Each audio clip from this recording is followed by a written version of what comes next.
Hello friends, good morning. ಇವತ್ತಿನ ಈ ವಿಡಿಯೋದಲ್ಲಿ ನಾವು 9ನೇ ತರಗತಿಯ ದ್ವಿತೀಯ ಭಾಷೆ ಇಂಗ್ಲಿಷ್ ವಿಷಯದ ನೋಬಲ್ನೆಸ್ ಎನ್ಕಿಂಡಲತ್ ನೋಬಲ್ನೆಸ್ ಅನ್ನೋ ಒಂದು ಪದ್ಯವನ್ನ ಅಭ್ಯಾಸ ಮಾಡೋಕೆ ಹೋಗ್ತಾ ಇದ್ದೀವಿ.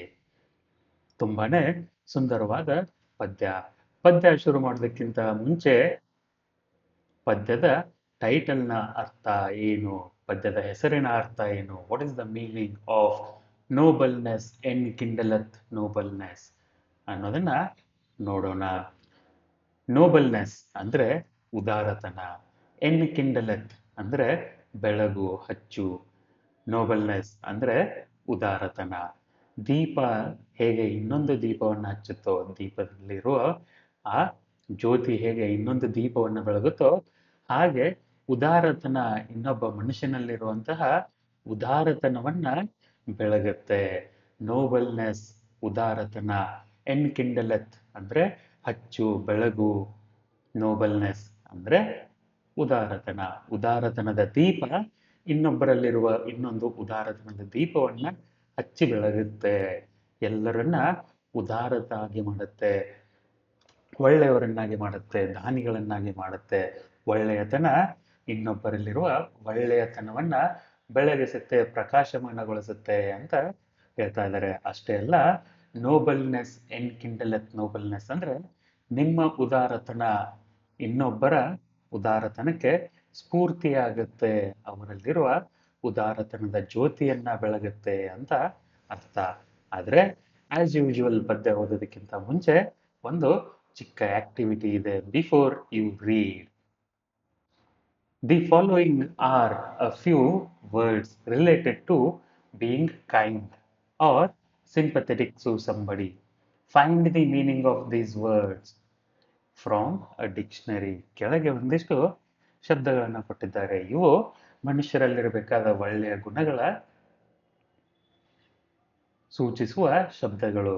ಇವುಗಳ ಅರ್ಥ ಏನು ಅಂತ ನೀವು ಡಿಕ್ಷನರಿಯಿಂದ ಹುಡುಕಿ ಅಂತ ಹೇಳ್ತಾ ಇದ್ದಾರೆ. Pity, forgive, condole, console, grand, amnesty, compassion, mercy, lament, pardon, reprieve, solace, ಅಸಿಲಮ್.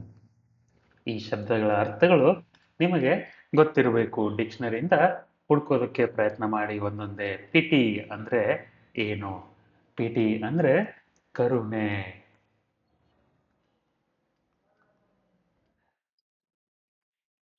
Forgive ಅಂದ್ರೆ ಕ್ಷಮೆ.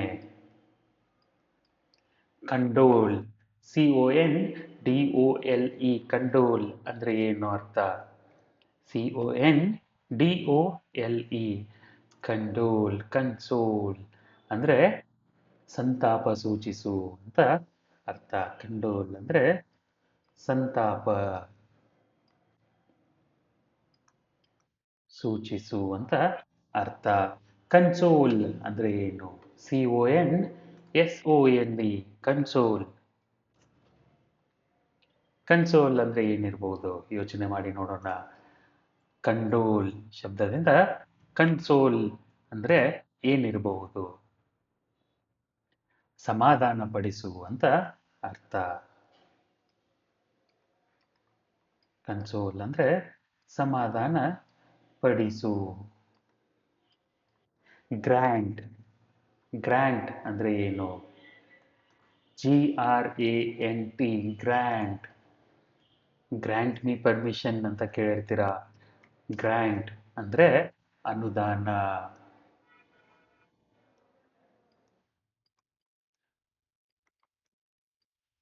ಅಮ್ನೆಸಿಟಿ ಅಂದ್ರೆ ಏನು? AMNESTY, AMNESTY, ಅಮ್ನೆಸ್ಟಿ ಅಂದ್ರೆ ಕ್ಷಮಾದಾನ.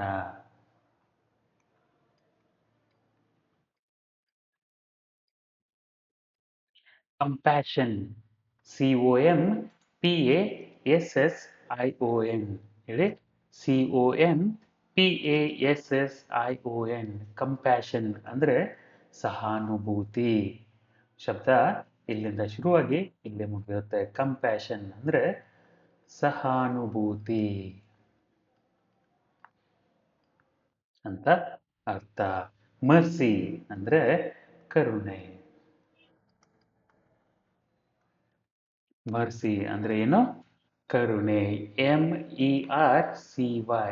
ಮರ್ಸಿ ಅಂದ್ರೆ ಕರುಣೆ. ಲೆಮನ್, LAMENT, ಲೆಮನ್ ಅಂದ್ರೆ ವಿಲಾಪ, ಪ್ರಲಾಪ, ಗೋಳಾಟ ಅಂತ ಅರ್ಥ.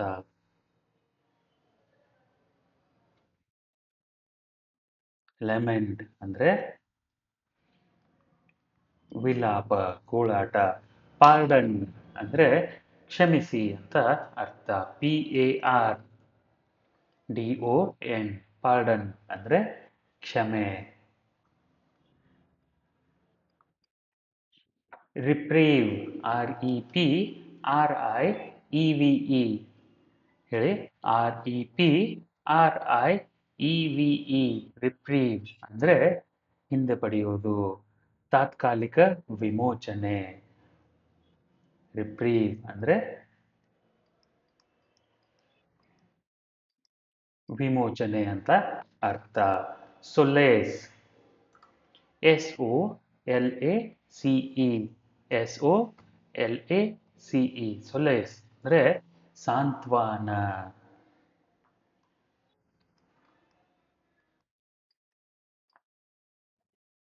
ಅಸಿಲಂ, ASYLUM,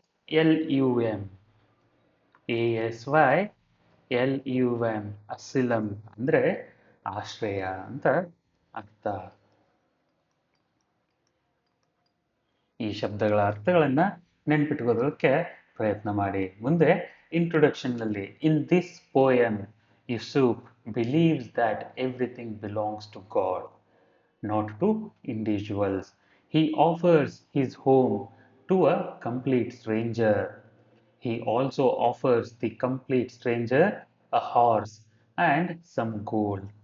The stranger is overwhelmed by his kindness and admits that he killed Yusuf's son. Yusuf offers him some more gold instead of getting angry and thanks the stranger for allowing him to avenge his son's death. The poem emphasizes the quality of kindness and generosity which lead us to happiness in life. ಏನಿದೆ ಅಂದ್ರೆ ಈ ಪದ್ಯದಲ್ಲಿ ಯೂಸುಫ್ ಅನ್ನೋ ಒಬ್ಬ ಮನುಷ್ಯ ಎಷ್ಟೊಂದು ದೊಡ್ಡ ಉದಾರವಾದ ಹೃದಯದವನು, ಅವನು ಹೇಗೆ ವರ್ತನೆ ಮಾಡಿದ ಅಂತ ಒಂದು ಹೊಗಳಿಕೆ ಮಾಡ್ತಾ ಇದ್ದಾರೆ. This poem is praising Yussouf's kindness. Yussouf ಒಬ್ಬ ದಾರಿಹೋಕ, ಪರಿಚಯವಿಲ್ಲದವನಿಗೆ ಮನೆಯಲ್ಲಿ ಇರೋಕೆ ಜಾಗ ಕೊಡ್ತಾನೆ, ಅವನಿಗೆ ಒಂದು ಕುದುರೆಯನ್ನ ಕೊಡ್ತಾನೆ ಮತ್ತು ಒಂದು ಸ್ವಲ್ಪ ಚಿನ್ನ ಬಂಗಾರವನ್ನು ಕೂಡ ಕೊಡ್ತಾನೆ. ಇದರಿಂದ ಆಶ್ಚರ್ಯಗೊಂಡ ಆ ಅಪರಿಚಿತ ವ್ಯಕ್ತಿ ಯೂಸುಫನ ಮಗನನ್ನ ಕೊಂದಿದ್ದು ಅವನೇ ಅಂತ ಒಪ್ಕೋತಾನೆ. ಯೂಸುಫ್ ಅದಕ್ಕೆ ಕೋಪ ಮಾಡ್ಕೊಳ್ಳೋ ಬಂದು ಅವನಿಗೆ ಇನ್ನಷ್ಟು ಚಿನ್ನ ಕೊಡ್ತಾನೆ. ಆ್ಯಂಡ್ ಥ್ಯಾಂಕ್ ದಿ ಸ್ಟ್ರೇಂಜರ್ ಅಂದ್ರೆ ಅವರಿಗೆ ಧನ್ಯವಾದಗಳನ್ನು ಹೇಳ್ತಾನೆ. ಯಾವುದಕ್ಕೆ? Allowing him to avenge his son's death, ಅವರ ಮಗನ ಸಾವನ್ನ ಅವೆಂಜ್ ಮಾಡಲು. ಅವೆಂಜ್, AVENGE, AVENGE, ಅವೆಂಜ್ ಅಂದ್ರೆ ಪ್ರತಿಕಾರ ತಗೊಳ್ಳೋದಕ್ಕೆ, ಹಗೆ ತೀರಿಸಿಕೊಳ್ಳೋದಕ್ಕೆ ಅವಕಾಶ ಮಾಡಿಕೊಟ್ಟಿದ್ದಕ್ಕೆ ಧನ್ಯವಾದಗಳು ಅಂತ ಹೇಳ್ತಾನೆ. ಅವೆಂಜ್ ಅಂದ್ರೆ ಹಗೆ ತೀರಿಸು, ಪ್ರತಿಕಾರ ಪಡೆದುಕೋ ಅಂತ ಅರ್ಥ. ಸೇಡು ತೀರಿಸಿಕೋ. ರಿವೆಂಜ್ ಅಂದ್ರೆ ಪ್ರತಿಕಾರ, ಅವೆಂಜ್ ಅಂದ್ರೆ ಪ್ರತಿಕಾರ ತೀರಿಸಿಕೋ, ಸೇಡು ತೀರಿಸಿಕೋ. The poem emphasises the qualities of kindness and generosity. ಈ ಒಂದು ಪದ್ಯದಲ್ಲಿ ಯೂಸುಫನ ಒಳ್ಳೆಯತನ ಮತ್ತು ಅವನ ಉದಾರತನವನ್ನ ಎಂಫಸೈಸ್ ಮಾಡಲಾಗ್ತಿದೆ, ಅಂದ್ರೆ ಒತ್ತಿ ಹೇಳಲಾಗ್ತಾ ಇದೆ.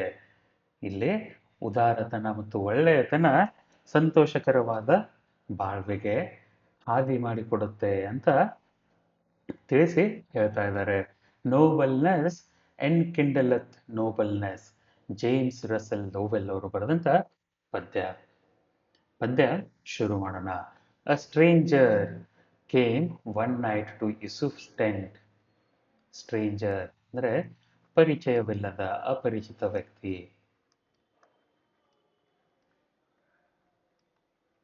ಅಪರಿಚಿತ ವ್ಯಕ್ತಿ ಎಲ್ಲಿಗೆ ಬರ್ತಾನೆ?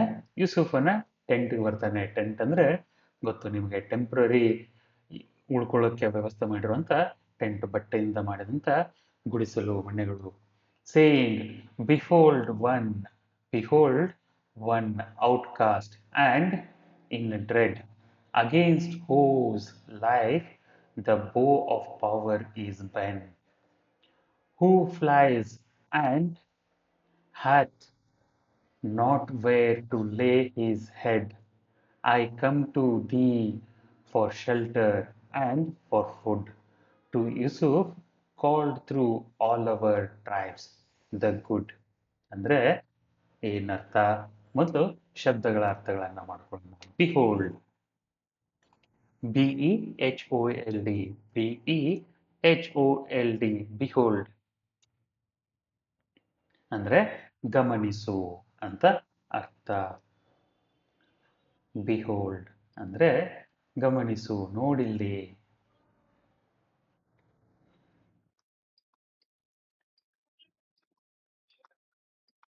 ಗಮನಿಸು. ಔಟ್ಕಾಸ್ಟ್ ಅಂದ್ರೆ ಏನು?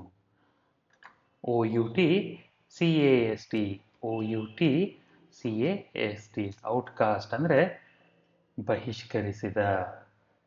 And in dread, D R E A D, D R E A D, dread ಅಂದರೆ ಭೀತಿಯಲ್ಲಿರುವ.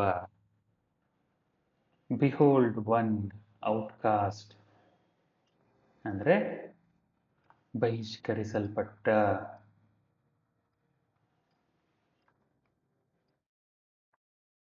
ಬಹಿಷ್ಕರಿಸಿದ. ಇನ್ ಡ್ರೆಡ್ ಅಂದರೆ ಭಯಭೀತಿ, ಭೀತಿಯಲ್ಲಿ ಇರುವ, ಭಯಪಟ್ಟಿರುವ, ಹೆದರಿದ ಅಂತ ಅರ್ಥ.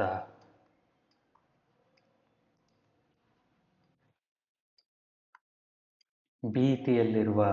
Against whose life the bow of power is bent. Against whose life, against whose life ಅಂದರೆ ಯಾರ ಜೀವಕ್ಕಾಗಿ, ಯಾರ ಪ್ರಾಣ ತೆಗೆಯಲು the bow of power is bent ಅಂದರೆ ಬಿಲ್ಲು ಮನೆದಿರೋದು ಇವನ ಜೀವವನ್ನು ತೆಗೆದುಕೊಳ್ಳೋಕ್ಕೆ. Who flies and hath not where to lay his head. Who flies ಅಂದರೆ ಅಲಿದಾಡ್ತಾ ಇರ್ತಾನೆ. Hath,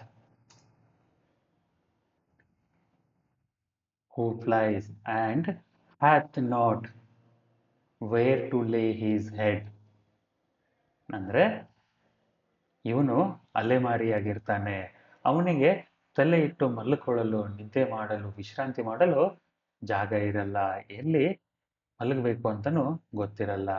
I come to thee for shelter and for food, ನಾನು ನಿಮ್ಮ ಹತ್ರ ಬಂದಿರೋದು ಆಶ್ರಯಕ್ಕಾಗಿ ಮತ್ತು ಊಟಕ್ಕಾಗಿ ಅಂತ ಹೇಳ್ತಾನೆ. ದಿ ಅಂದರೆ ಯು, ಶೆಲ್ಟರ್ ಅಂದರೆ ಆಶ್ರಯ, ಫುಡ್ ಅಂದರೆ ಆಹಾರ. To Yusuf called through all over tribes the good. To Yusuf called through all over tribes, ನಮ್ಮ ಎಲ್ಲ ಟ್ರೈಬ್ಗಳು. ಟ್ರೈಬ್ ಅಂದರೆ ಟ್ರೈಬ್ ಅಂತ ಶಬ್ದವನ್ನು ಕೇಳಿರ್ತೀರ, ನೆನಪು ಮಾಡ್ಕೊಳ್ಳಿ. T R I B E, tribe ಅಂದರೆ ಬುಡಕಟ್ಟು. ಬುಡಕಟ್ಟಿನಲ್ಲಿ ಎಲ್ಲಕ್ಕಿಂತ ಒಳ್ಳೆಯವನು ಯೂಸುಫ್ ಅಂತ ಹೇಳ್ತಾರೆ.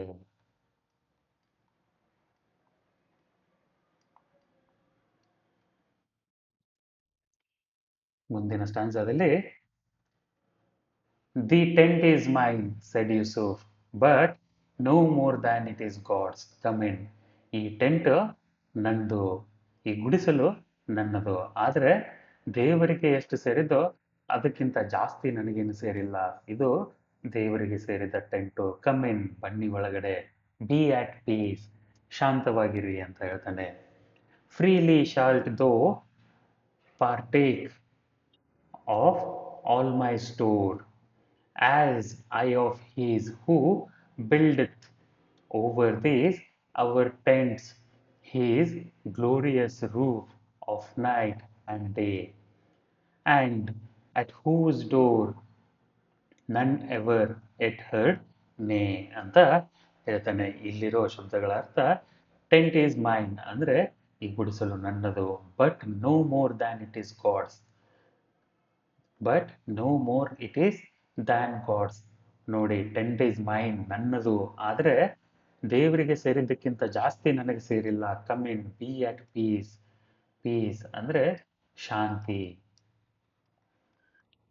ಬನ್ನಿ ಒಳಗಡೆ, ಶಾಂತರಾಗಿ ವಿಶ್ರಾಂತರಾಗಿ. Freely shalt thou partake of all my store. Freely shalt, shalt ಅಂದ್ರೆ ಶಾಲ್, ದೋ ಅಂದ್ರೆ ನೀನು, partake p a r t a k e partake ಅಂದ್ರೆ ಪಾಲ್ಗೊಳ್ಳಿ, ಆಫ್ ಆಲ್ ಮೈ ಸ್ಟೋರ್ ನನ್ನ ಹತ್ತಿರ ಇರೋದನ್ನೆಲ್ಲ ನೋಡಿ ಬೇಕಾದದನ್ನ ತಗೊಳ್ಳಿ. As I of his who buildeth over these, as I of his, I ಅಂದ್ರೆ ನಾನು ಯೂಸುಫ್, ಆಫ್ ಹೀಸ್ ದೇವರು, ಹೂ ಬಿಲ್ಡತ್ ಓವರ್ ಡೇಸ್ ಇವುಗಳನ್ನೆಲ್ಲ ಸೃಷ್ಟಿ ಮಾಡಿರ್ತಾನೆ. Our tents his glorious roof of night and day, our tents his glorious roof ಅವನ ಆಶ್ರಯ, of night and day ರಾತ್ರಿ ಮತ್ತು ದಿನಗಳಲ್ಲಿ ಆಶ್ರಯವಾಗಿರುತ್ತೆ. ಅಂಡ್ ಅಟ್ ಹೂಸ್ ಡೋರ್ ನನ್ ಎವರ್ ಎಟ್ ಹರ್ಡ್ ನೇ, ನೇ ಅಂದ್ರೆ ಇಲ್ಲ, ನಮ್ಮ ಬಾಗಿಲಿಗೆ ಬಂದವರು ಯಾವತ್ತು ಇನ್ನೂ ಇಲ್ಲ ಅನ್ನೋ ಶಬ್ದವನ್ನ ಕೇಳಿಲ್ಲ ಅಂತ ಹೇಳ್ತಾನೆ. ಇನ್ನೊಂದು ಸರ್ತಿ ನೋಡಿ. The tent is main said Yusuf, but no more than it is God's. Come in, be at peace, freely shalt thou, freely shalt thou partake of all my store. partake ಅಂದ್ರೆ ಪಾಲ್ಗೊಳ್ಳಿ, ಬಳಸಿ. ಆಫ್ ಆಲ್ ಮೈ ಸ್ಟೋರ್ ನನ್ನ ಶೇಖರಣೆಯಲ್ಲಿರುವ, ನಾನು ಕೂಡಿಸಿಟ್ಟಿರುವ, ಕೂಡಿಟ್ಟ, ಕೂಡಿಟ್ಟ ಎಲ್ಲ ತಿಂಡಿ ತಿನಿಸುಗಳು, ನೀರು, ಆಹಾರ, ಹಣ್ಣು ಹಂಪಲು, ಚಿನ್ನ ಬಂಗಾರ ಎಲ್ಲ ದೇವರು ಕೊಟ್ಟಿದ್ದು, ನೋಡಿ ಬೇಕಾದ್ರೆ ಉಪಯೋಗ ಮಾಡಿ ಅಂತ ಹೇಳ್ತಾನೆ. Our tents his glorious roof of day and night, and at whose door none ever yet heard nay. So Yusuf entertained his guest that night, and waking him ere day ಅಂದ್ರೆ ಬೆಳಿಗ್ಗೆ, ere day, here is gold, my swiftest horse is saddled for thy flight. Depart before the praying day grow bold, as one lamp lights another, nor grows less. So nobleness enkindleth nobleness ಅಂತ ಹೇಳ್ತಾನೆ. So Yusuf ಏನ್ ಮಾಡ್ತಾನೆ, ಅವನ ಬಂದ ಅತಿಥಿಗೆ ಮನೋರಂಜನೆ ಮಾಡ್ತಾನೆ. So Yusuf entertained his guest, ಮನೋರಂಜನೆ ಮಾಡ್ತಾನೆ. ಎಂಟರ್ಟೈನ್ಡ್ ಇಲ್ಲಿ ಮನೋರಂಜನೆ ಅನ್ನೋದಕ್ಕಿಂತ ಸಹಾಯ ಮಾಡ್ತಾನೆ. ಎಂಟರ್ಟೈನ್ ಇದರ ಸರಿಯಾದ ಅರ್ಥ ಮನೋರಂಜನೆ. ಆದರೆ ಈ ಪದ್ಯದಲ್ಲಿ, ಈ ವಾಕ್ಯದಲ್ಲಿ ಬರುವ ಅರ್ಥ ಸಹಾಯ ಮಾಡ್ತಾನೆ. So Yusuf entertained his guest that night and waking him ere day, ere day ಅಂದರೆ ಅತಿ ಮುಂಜಾವು ಬೆಳಗಿನ ಸಮಯ, ಬೆಳಿಗ್ಗೆ, ಬೆಳಿಗ್ಗೆ ಸೂರ್ಯ ಹುಟ್ಟೋದಕ್ಕಿಂತ ಮುಂಚೆ ಅವನನ್ನ ಎಬ್ಬಿಸ್ತಾನೆ. And says here is gold, ಚಿನ್ನ ಇದೆ, ಮೈ ಸ್ವಿಫ್ಟೆಸ್ಟ್ ಹಾರ್ಸ್, swiftest ಅಂದರೆ ಎಲ್ಲಕ್ಕಿಂತ ವೇಗವಾದ. Horse is saddled for thy flight. Flight ಅಂದರೆ ಅಲ್ಲಿಂದ ಎಸ್ಕೇಪ್ ಆಗು, ಪಾರಾಗು, ಓಡಿ ಹೋಗು. ಇಲ್ಲಿ ಹಾರಿ ಹೋಗು ಅಲ್ಲ, ಪಾರಾಗು, ಎಸ್ಕೇಪ್, ಎಸ್ಕೇಪ್ ಆಗು. Depart before the praying day grow bold. ಇವಾಗ ಬೆಳಗಿನ ಪ್ರಾರ್ಥನೆಯ ಸಮಯ ಆಗಿದೆ. ಇನ್ನೂ ನೀನು ತಡ ಮಾಡಿದ್ರೆ ಸೂರ್ಯನ ಬೆಳಕು ಬರೋಕ್ಕೆ ಶುರು ಆಗುತ್ತೆ. ಸೂರ್ಯನ ಬೆಳಕು ಬಂದ್ಮೇಲೆ ಹೇಗೆ ಒಬ್ರಿಗೊಬ್ರು ಕಾಣ್ತಾರೋ ನೀನು ಕಾಣೋಕ್ಕೆ ಶುರು ಮಾಡ್ತೀಯ. As one lamp lights another ನಾರ್ ಗ್ರೋ ಲೆಸ್. ಹೇಗೆ ಒಂದು ದೀಪ ಇನ್ನೊಂದು ದೀಪವನ್ನು ಹಚ್ಚುತ್ತೆ ಹೊರತು ಕಡಿಮೆ ಮಾಡಲು, ಅದೇ ಥರ ಸೋ ನೋಬಲ್ನೆಸ್ ಎನ್ಕಿಂಡಲತ್ ನೋಬಲ್ನೆಸ್. ಉದಾರತನ ಇನ್ನೊಬ್ಬರಲ್ಲಿರುವ ಉದಾರತನವನ್ನ ಬೆಳಗುತ್ತೆ ಅಂತ ಹೇಳ್ತಾನೆ. That inward light, that inward light, the stranger's face made grand, which shines from all self-conquest.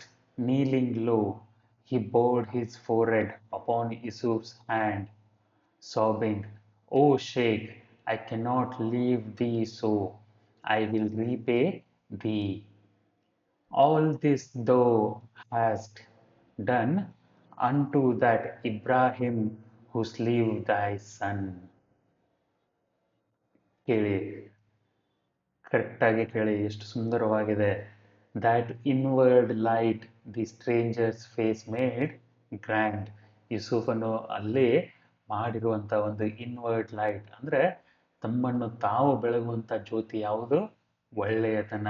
ಆ ಒಳ್ಳೆಯತನದ ಬೆಳಕು ಆ ಅಪರಿಚಿತ ವ್ಯಕ್ತಿಯ ಮುಖ ಗ್ರ್ಯಾಂಡ್ ಅಂದರೆ ಸುಂದರವಾಗಿ ಕಾಣೋದಕ್ಕೆ ಕಾರಣ ಆಗಿತ್ತು. Which shines from all self conquest. Conquest, CONQUEST, conquest ಅಂದರೆ ವಿಜಯ. ಅವರ ಸ್ವಂತವನ್ನ, ತಮ್ಮನ್ನು ತಾವೇ ಗೆದ್ದಂತ ಒಂದು ವಿಜಯದಿಂದ ಅವರ ಮುಖ ಹೊಳಿತಾ ಇತ್ತು. ನೀಲಿಂಗ್ ಲೋ ಅಂದರೆ ಮೊಣಕಾಲಚ್ಚಿ ಕೆಳಗೆ ಕುಂತು. He bowed his forehead upon Yussouf's hand. ಅವರ ಹಣೆಯನ್ನ ಯೂಸುಫಿನ ಕೈಗೆ ಹಚ್ತಾರೆ. ಸಾಬಿಂಗ್, ಅಳುತ್ತಾ, O sheikh, I cannot leave thee so. ನಾನು ನಿಮ್ಮನ್ನ ಹೀಗೆ ಬಿಟ್ಟು ಹೋಗೋಕ್ಕೆ ಸಾಧ್ಯ ಇಲ್ಲ. I will repay thee. ನಾನು ನಿಮ್ಮ ಋಣವನ್ನ ತೀರಿಸ್ತೀನಿ. ಆಲ್ ದಿಸ್ ದೋ ಹ್ಯಾಸ್ಟ್ ಡನ್. ಆಲ್ ದಿಸ್ ದೋ ಹ್ಯಾಸ್ಟ್ ಡನ್. ಇಷ್ಟೆಲ್ಲ ನೀವು ಮಾಡಿದ್ರಿ. Unto that Ibrahim who slew thy son. ಇದನ್ನೆಲ್ಲ ನೀವು ಸಹಾಯ ಮಾಡಿದ್ರಿ ಯಾರಿಗೆ ಅಂದರೆ ಒಬ್ಬ ಇಬ್ರಾಹಿಂ ಅನ್ನೋ ಮನುಷ್ಯನಿಗೆ. ಆ ಇಬ್ರಾಹಿಂ ಅನ್ನೋ ಮನುಷ್ಯ ನಾನು ನಿಮ್ಮ ಮಗನನ್ನ ಹೊಂದಿದ್ದೇನೆ. ಇಲ್ಲಿಂದ ನಾನು ಹೀಗೆ ಹೋಗೋಕೆ ಸಾಧ್ಯ ಇಲ್ಲ ಅಂತ ಹೇಳ್ತಾರೆ. The inward light.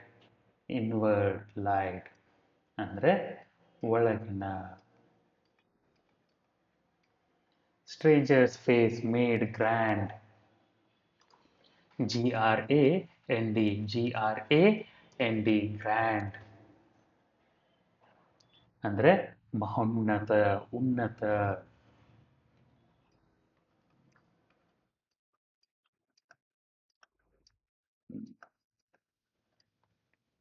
Which shines from self conquest. Which shines from self conquest ಅಂದರೆ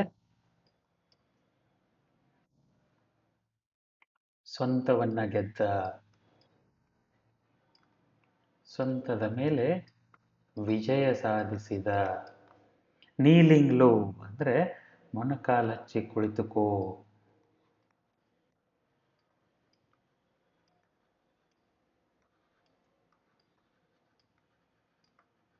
ಮೊಣಕಾಲು ಹಚ್ಚಿ ಕುಳಿತುಕೋ. ಹಿ ಬೋಡ್ ಹಿಸ್ ಫೋರ್ ಹೆಡ್. ಬೋರ್ಡ್ ಅಂದರೆ ಬಗ್ಗಿಸಿ, ಫೋರ್ ಹೆಡ್ ಅಂದರೆ ಹಣೆ. ಅಪಾನ್ ಯೂಸುಫ್ಸ್ ಹ್ಯಾಂಡ್, ಸಾಬಿಂಗ್, ಅಳುತ್ತಾ, O sheikh, I cannot leave thee so. Thee ಅಂದರೆ you. I will repay thee. ನಿಮ್ಮ ಋಣವನ್ನ ತೀರಿಸ್ತೀನಿ. ಆಲ್ ದಿಸ್ ದೋ ಹ್ಯಾಸ್ಟ್ ಡನ್, ನೀವಿಷ್ಟೆಲ್ಲ ಮಾಡಿದ್ದೀರಿ, ಅಂಟು ಯಾರಿಗೋಸ್ಕರ, ದ್ಯಾಟ್ ಇಬ್ರಾಹಿಂ ಹೂ ಸ್ಲೀವ್ ಸ್ಲೇ ಅಂದರೆ ಕೊಲ್ಲು, ಸ್ಲೀವ್ ಅಂದರೆ ಕೊಂದನು ಭೂತಕಾಲದಲ್ಲಿ. ಡೈಸನ್, ನಿಮ್ಮ ಮಗನನ್ನ ಕೊಂದ ಇಬ್ರಾಹಿಂಗೆ ಇಷ್ಟೊಂದು ಒಳ್ಳೆಯದನ್ನ ಮಾಡಿದ್ದೀರಿ ನೀವು, ನಿಮ್ಮ ಋಣವನ್ನ ತೀರಿಸದೆ ಹೋಗೋಕೆ ಸಾಧ್ಯ ಇಲ್ಲ ಅಂತ ಅವನು ಬೇಡ್ಕೊಂತಾನೆ. ಹೇಗೆ? ಯೂಸುಫನ ಕೈ ಮೇಲೆ ಹಣೆ ಇಟ್ಟು ಬೇಡ್ಕೊಂತಾನೆ. ಟೇಕ್ ಥ್ರೈಸ್ ದಿ ಗೋಲ್ಡ್, ಮೂರು ಪಟ್ಟು ಬಂಗಾರವನ್ನ ತಗೋ, said Yusuf, for with thee into the desert, never to return. My one black thought shall ride away from me. Firstborn, for whom by day and night I earn, balanced and just are all God's decrees. Thou art avenged, my firstborn, sleep in peace ಅಂತ ಹೇಳ್ತಾನೆ. ಯೂಸುಫ್ ಏನ್ ಹೇಳ್ತಾನೆ, ಇಬ್ರಾಹಿಂ ಏನ್ ಹೇಳ್ತಾನೆ, ನಿನ್ನ ಮಗನನ್ನ ಕೊಂದಿದ್ದು ನಾನೇ, ನಾನು ಹೀಗೆ ಹೋಗೋಕೆ ಸಾಧ್ಯ ಇಲ್ಲ, ನೀವು ನನಗಿಷ್ಟೆಲ್ಲ ಸಹಾಯ ಮಾಡಿದ್ರಿ ಅಂತ ಅವನು ತಪ್ಪನ್ನ ಒಪ್ಕೋತಾನೆ. ಅವಾಗ ಯೂಸುಫ್ ಏನ್ ಹೇಳ್ತಾನೆ, ಟೇಕ್ ಪ್ರೈಸ್ ದಿ ಗೋಲ್ಡ್, ಮೂರು ಪಟ್ಟು ಬಂಗಾರವನ್ನ ತಗೋ, ಚಿನ್ನವನ್ನ ತಗೋ, said Yusuf, for with the into the desert, never to return, ಇಲ್ಲಿಂದ ಓಡಿ ಹೋಗು, ಮರುಭೂಮಿಯಲ್ಲಿ ಓಡಿ ಹೋಗು, ನನ್ನ ಮುಂದೆ ಕಾಣೋಕೆ ಹೋಗಬೇಡ, ಬರಬೇಡ ಮತ್ತೆ. ಮೈ ಒನ್ ಬ್ಲ್ಯಾಕ್ ಥಾಟ್, ನನ್ನ ಒಂದು ಕೆಟ್ಟ ಯೋಚನೆ, shall ride away from me, ನನ್ನಲ್ಲಿರೋ ಒಂದು ಕೆಟ್ಟ ಯೋಚನೆ ನಿನ್ನ ಜೊತೆ ಓಡಿ ಹೋಗುತ್ತೆ, ನೀನು ಮೊದಲು ಇಲ್ಲಿಂದ ಹೋಗು. ಫಸ್ಟ್ ಬೋರ್ನ್, ನನ್ನ ಮೊದಲ ಮಗ, for whom by day and night I yearn, y e a r n, y e a r n, yearn ಅಂದರೆ ಹಂಬಲಿಸು, ಯಾರಿಗೋಸ್ಕರ ನಾನು ಹಾತೊರೆಯುತ್ತೇನೆ, ಹಂಬಲಿಸ್ತೇನೆ, ನೀನು ಅವನನ್ನ ನನ್ನಿಂದ ಕಿತ್ಕೊಂಡಿದೀಯ, ಹಂಬಲಿಸು. ಬ್ಯಾಲೆನ್ಸ್ ಆ್ಯಂಡ್, ಸಮತೋಲನ ಮತ್ತು ನ್ಯಾಯ. ಬ್ಯಾಲೆನ್ಸ್ ಅಂದರೆ ಪ್ರಕೃತಿಯ ಸಮತೋಲನ, ಜಸ್ಟ್ ಅಂದರೆ ನ್ಯಾಯ. Are all God's decrees, DECREES, DECREES, decrees ಅಂದರೆ ತೀರ್ಪುಗಳು. ಸಮತೋಲನ ಮತ್ತು ನ್ಯಾಯ ಅನ್ಯಾಯದ ತೀರ್ಪುಗಳು ದೇವರಿಗೆ ಬಿಟ್ಟಿದ್ದು. ಡಿಕ್ರೀಸ್ ಅಂದರೆ ತೀರ್ಪುಗಳು. ದೌ ಆರ್ಟ್ ಅವೇಂಜ್ಡ್, ನನ್ನ ಸೇಡು ಮುಗಿದು ಹೋಗಿದೆ. My first born, sleep in peace, ನನ್ನ ಮೊದಲ ಮಗನೇ ಶಾಂತವಾಗಿ ಮಲಗಿಕೋ ಅಂತ ಅವನ ಮಗನಿಗೋಸ್ಕರ ಪ್ರೇಯರ್ ಹೇಳ್ತಾರೆ. Rest in peace, sleep in peace, ನಿನ್ನ ಸಾವಿನ ಸೇಡನ್ನು ನಾನು ತೀರಿಸ್ಕೊಂಡಿದ್ದಾಗಿದೆ. ಹೇಗೆ? ಮೂರು ಪಟ್ಟು ಬಂಗಾರ ಕೊಟ್ಟು ಮರುಭೂಮಿಯಲ್ಲಿ ಓಡಿ ಹೋಗು ಅಂತ ಹೇಳ್ತಾರೆ ಅವನಿಗೆ, ಇಬ್ರಾಹಿಂಗೆ. ಹಾಗೆ ಅವರ ಸೇಡನ್ನ ತೀರಿಸ್ಕೊಂಡ್ರು. ಒಂದ್ಸರ್ತಿ ಸ್ಟಾರ್ಟಿಂಗಿಂದ ಓದೋಣ, ನೀವು ನನ್ನ ಜೊತೆಗೆ ಓದಿ. ಓಲ್ಡ್ ಇಂಗ್ಲಿಷ್, ಇಲ್ಲಿನ ಓಲ್ಡ್ ಇಂಗ್ಲಿಷ್, ಹಳೆಯ ಇಂಗ್ಲಿಷ್ ಶಬ್ದಗಳ ಪ್ರೊನೌನ್ಸಿಯೇಷನ್ ಮತ್ತು ಅರ್ಥಗಳನ್ನು ಗಮನ ಕೊಟ್ಟು ಕೇಳಿ. ಓದೋಕೆ ಸ್ಟಾರ್ಟ್ ಮಾಡೋಣ. A stranger came one night to Yussouf's tent, saying, behold one outcast and in dread, against whose life the bow of power is bent, who flies and hath not where, hath not where to lay his head. I come to thee for shelter and for food, to Yusuf, called through all our tribes the good.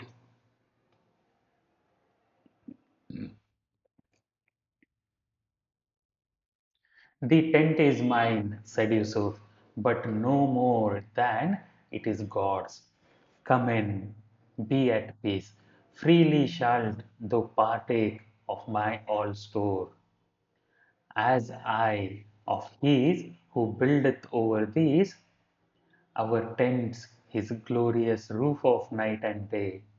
And at whose door none ever yet heard nay.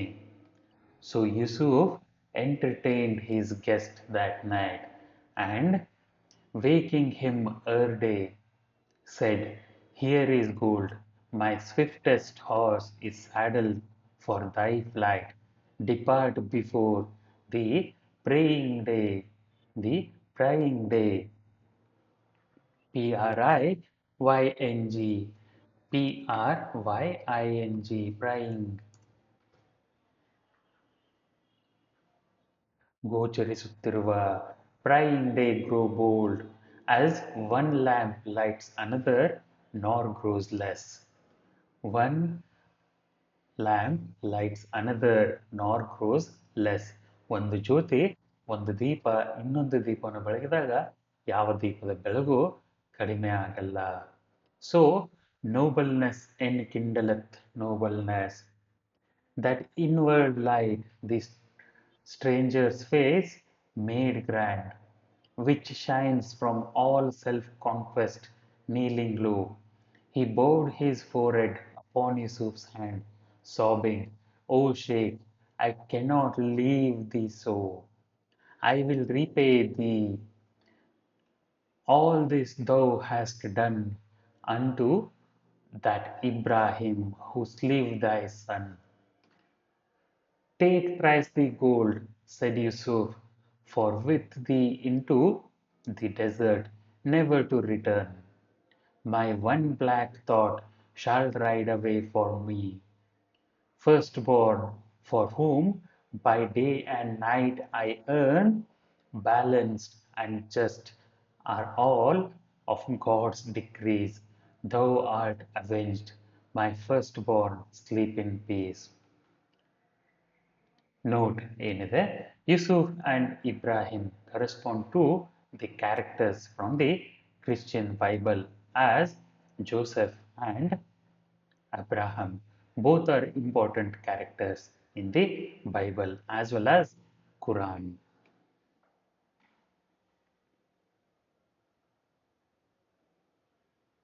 ಗ್ಲೋಸ್ರಿನಲ್ಲಿ behold ಅಂದ್ರೆ ಗಮನಿಸು, outcast ಅಂದ್ರೆ ಬಹಿಷ್ಕರಿಸಿದ, dread ಅಂದ್ರೆ ಭಯಭೀತಗೊಂಡ, hath ಅಂದ್ರೆ has, shalt ಅಂದ್ರೆ shall, thou ಅಂದ್ರೆ you, partake ಅಂದ್ರೆ ಪಾಲ್ಗೊಳ್ಳಿ, ನನ್ನ ಜೊತೆ ಹಂಚಿಕೊಳ್ಳಿ, ನೇ ಅಂದ್ರೆ ನೋ, ಡೇ ಅಂದ್ರೆ ಅಂದ್ರೆ ಬಿಫೋರ್, ಡೇ ಅಂದ್ರೆ ಬೆಳಿಗ್ಗೆ, ಪ್ರೈಮ್ ಅಂದ್ರೆ ಸರ್ಚಿಂಗ್, ಎನ್ಕಿಂಡಲತ್ ಅಂದ್ರೆ ಕಿಂಡಲ್ಸ್ ಬೆಳಗು, ಹ್ಯಾಸ್ಟ್ ಅಂದ್ರೆ ಹ್ಯಾಸ್, ಸ್ಲಿವ್ ಅಂದ್ರೆ ಕಿಲ್ ಕೊಲ್ಲು, ದಿ ಅಂದ್ರೆ ಯು, ಅರ್ನ್ ಅಂದ್ರೆ ಲಾಂಗ್ ಫಾರ್, ವೇಟ್ ಹಂಬಲಿಸು, ದೌ ಆರ್ಟ್ ಅಂದ್ರೆ ಯು ಆರ್, ಅವೆಂಜ್ ಅಂದ್ರೆ ಟೇಕ್ ರಿವೆಂಜ್, ಡಿಕ್ರಿ ಅಂದ್ರೆ ಜಡ್ಜ್ಮೆಂಟ್ ಅಂತ ಅರ್ಥ.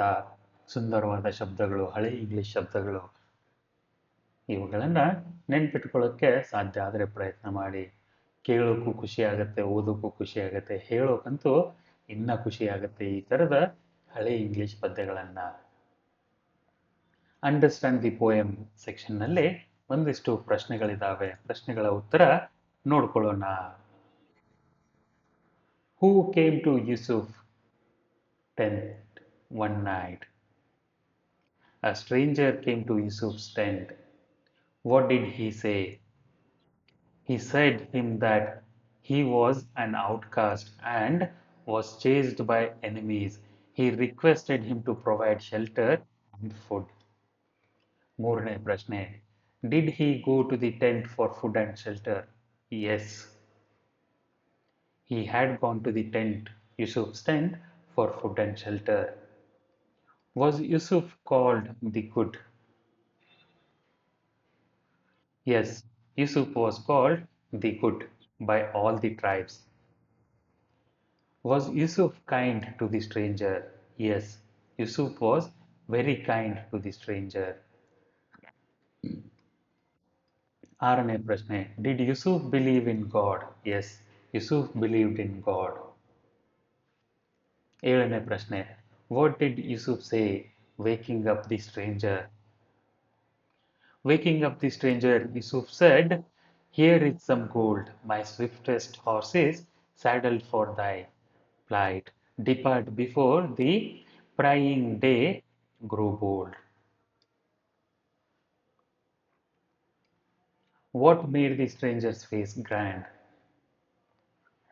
The kindness shows by Yusuf, the inward light, made the stranger's face grand. Who killed Yusuf's son?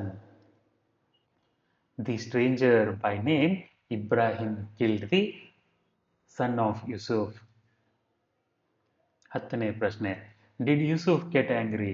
No, he was not angry because Yusuf believed that balance and just are God's judgment. What did Yusuf say to Ibrahim? Yusuf said to Ibrahim, take thrice the gold, for with thee into the desert, never to return. My one black thought shall ride away from me. 12ನೇ ಪ್ರಶ್ನೆ. Who did Yusuf earn for day and night?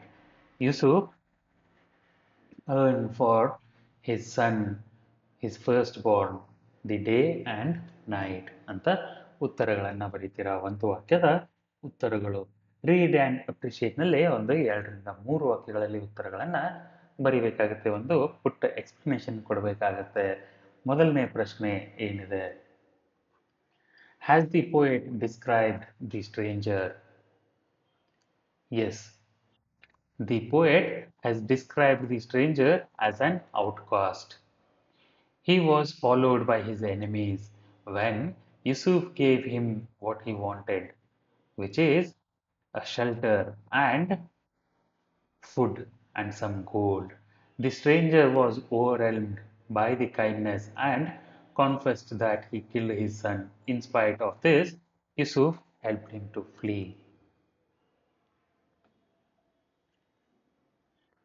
ಎರಡನೇ ಪ್ರಶ್ನೆ. Pick out the lines which shows Yusuf respect for God. ಉತ್ತರ ಗಮನ ಕೊಟ್ಟು ಕೇಳಿ. It is God's come in and be at peace. Our tents, his glorious roof of night and day, balance and just are the God's decrees. These are the sentences which shows Yusuf had a great respect for God. ಮೂರನೇ ಪ್ರಶ್ನೆ. Explain.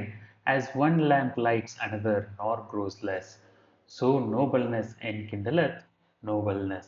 ಇದರ ಅರ್ಥವನ್ನ ನಾನು ಈ ಪದ್ಯವನ್ನ ಶುರು ಮಾಡೋದಕ್ಕಿಂತ ಮುಂಚೆನೆ ಹೇಳ್ಬಿಟ್ಟಿದ್ದೆ. ಒಂದ್ಸರ್ತಿ ವಿಡಿಯೋನ ಅಲ್ಲಿ ರಿವೈಂಡ್ ಮಾಡಿಕೊಂಡು ಕೇಳ್ಕೊಳ್ಳಿ. ಇಲ್ಲಿ ಶಾರ್ಟ್ ಆಗಿ ಹೇಳ್ಬೇಕಂದ್ರೆ, ಹೇಗೆ ಒಂದು ದೀಪ, the way one lamp, the way one lamp lights another lamp, both of them will be brightened and both of them will be bright.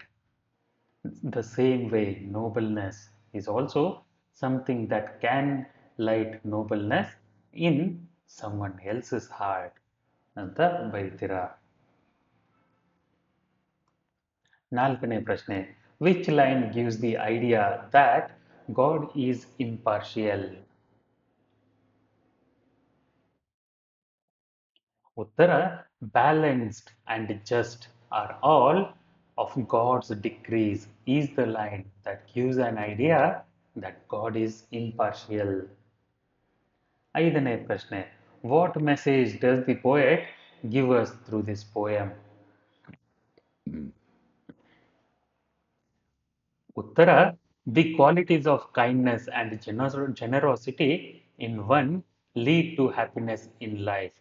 Kindness and generosity are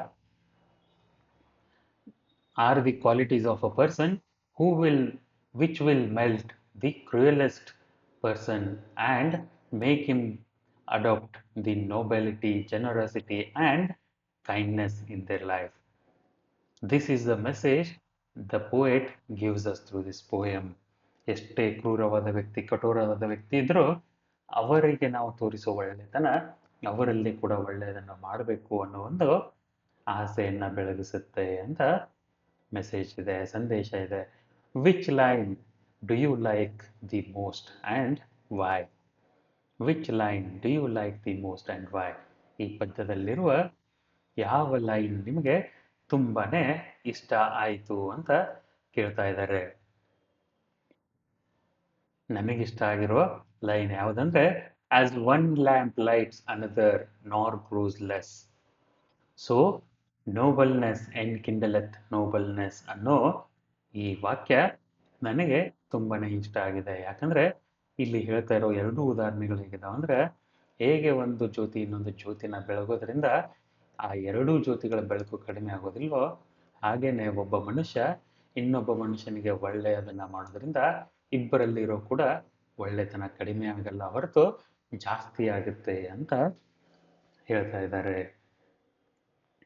ಏಳನೆಯ ಪ್ರಶ್ನೆ, try to dramatise the poem, use body language, facial expressions and perform the poem. ಈ ಒಂದು ಪದ್ಯವನ್ನ ನಾಟಕದ ಥರ drama ಮಾಡೋದಕ್ಕೆ ಪ್ರಯತ್ನ ಮಾಡಿ ಅಂತ ಹೇಳ್ತಾ ಇದ್ದಾರೆ. Complete the summary of the poem by filling the blanks, choose the words from those given in the brackets. ಕೆಳಗಡೆ ಬ್ರಾಕೆಟ್ನಲ್ಲಿ ಒಂದಿಷ್ಟು ಶಬ್ದಗಳನ್ನು ಕೊಟ್ಟಿದ್ದಾರೆ, ಅವುಗಳನ್ನು ಉಪಯೋಗಿಸಿ ಈ ಬಿಟ್ಟ ಸ್ಥಳಗಳನ್ನು ತುಂಬಬೇಕು. ಹೇಗೆ ತುಂಬೋದು? On a pleasant and quiet night, a desperate stranger, stranger, stranger, goes to the tent of Yussouf. Why? Yussouf. He begs for shelter. To protect him from the enemies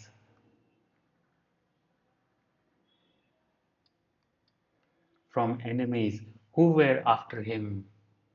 Yusuf readily grants.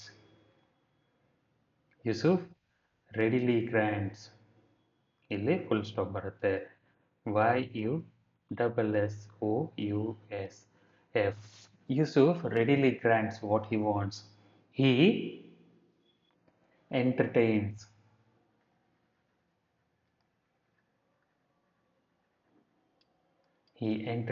the guest that night. Before the sun rises, he wakes him up and tells him to flee with his swiftest horse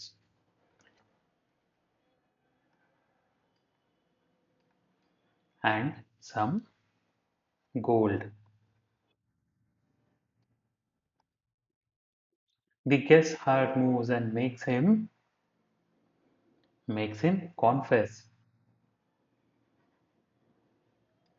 that he had killed Yusuf's son. But to his surprise, Yusuf gives him thrice the gold and tells him to go away before the enemy catches him.